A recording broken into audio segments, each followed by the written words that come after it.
Bador, vous avez découvert que leur nombre va même en augmentant. Oui, en fait, j'ai pris comme point de départ le lendemain de la catastrophe de lac Mégantic, il y a presque 2 ans. Et ce que j'ai découvert, en fait, c'est que le nombre a augmenté. Je vais vous montrer ça. Donc, à partir du 8 juillet 2013 jusqu'au 8 juillet 2014, il y a eu 17 wagons ou trains qui sont partis à la dérive.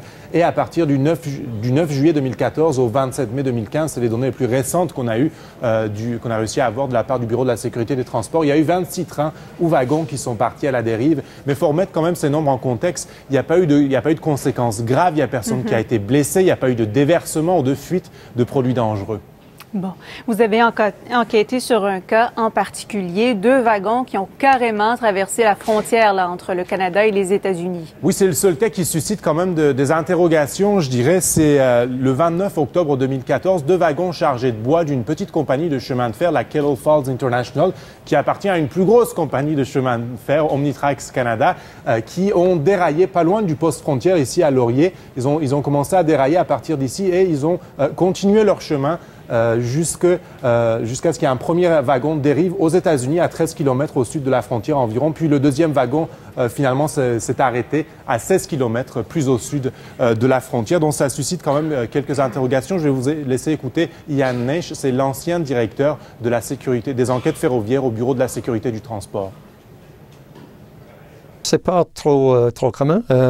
Selon moi, c'est pas une bonne situation.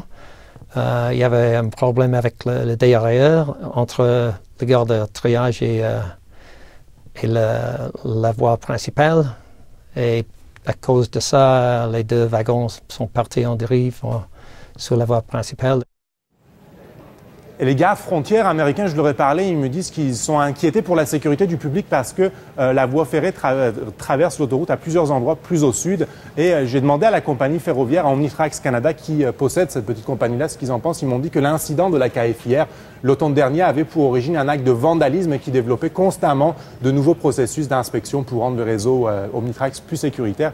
Et Transport Canada, 3 jours après cet incident, ils ont mené une inspection sur les voies de la KFIR et ce qu'ils disent, c'est que les employés de la KFIR, ils omettent d'immobiliser convenablement le matériel roulant laissé sans surveillance et que bon nombre d'aiguillages et de dérailleurs ne sont pas verrouillés à l'aide d'un dispositif de verrouillage adéquat. Omnitrax nous disent que l'incident et l'inspection de Transport Canada ne sont pas liés, mais qu'ils vont corriger le tir.